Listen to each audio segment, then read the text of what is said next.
ශ්‍රී ලංකාව කියන්නේ ජෛව විවිධත්වය ඉතාම වැඩි ඉතාම ගෝලීයව පාරිසරික වශයෙන් ඉතාම සුවිශේෂී රටක්. ඒක අපි ඝර්ම කලාපී එහෙම නැත්නම් ට්‍රොපිකල් රටක් වීම හින්දා අපිට ස්වභාවයෙන්ම ඉතාම වැඩි ජෛව විවිධත්වයක් හම්බ වෙලා තියෙනවා.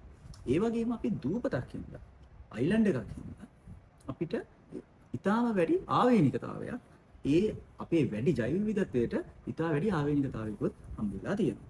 ඒ වගේම මේ වැඩි ආවේනිකතාවය එහෙම නැත්නම් මේ රටේ පමණක් සිටින සතුන් සහ ශාක තිබීමත් වැඩි ජෛව විවිධත්වයක් තිබීමත් කර්මකලාපීය රටක් වීම මුළු රටක් විදියට හිතුවත් අපිට විශාල වැදගත්කමක් තියෙනවා. ඒ වගේම කලාපීය විදියට හිතුවොත් ඒ කියන්නේ තෙත් කලාපය, වියලි කලාපය, ඊළඟට ඔය දේශගුණක කලාප.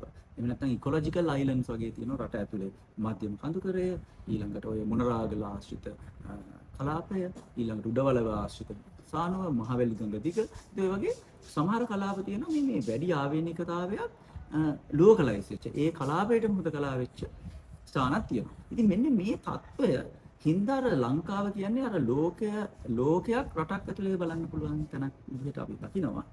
ඒකම සංරක්ෂණයේදී අපිට සෑහෙන වැදගත් සාධකයක් වෙනවා. මොකද දැන් උදාහරණයක් විදිහට ගත්තොත් ඝර්ම කලාපීය නිවර්තන වැසි වනාන්තර. මේ නිවර්තන වැසි වනාන්තර තියෙන්නේ අපේ රටේ තෙත් කලාපයේ ඉතා කුඩා ප්‍රමාණයක විතරයි. මේ වනාන්තර වල ඉතාම වැඩි ආවේනිකතාවයක් තියෙනවා වගේම ඒවා වටේට ඉතාම වැඩි මනුෂ්‍ය ඝනත්වයක් තියෙනවා. ඒ වගේම අපේ රටේ තියෙන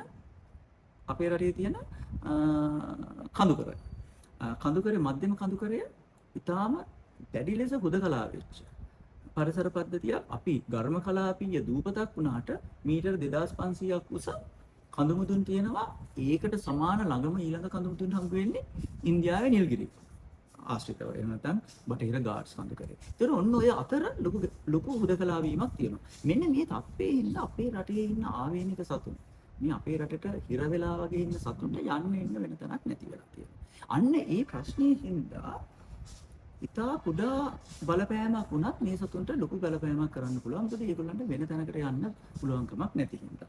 එතකොට දැන් අපි මොනරාගල් දිස්ත්‍රික්කය ගත්තත් ඔය මරගල වගේ කඳුවක් පන්ති.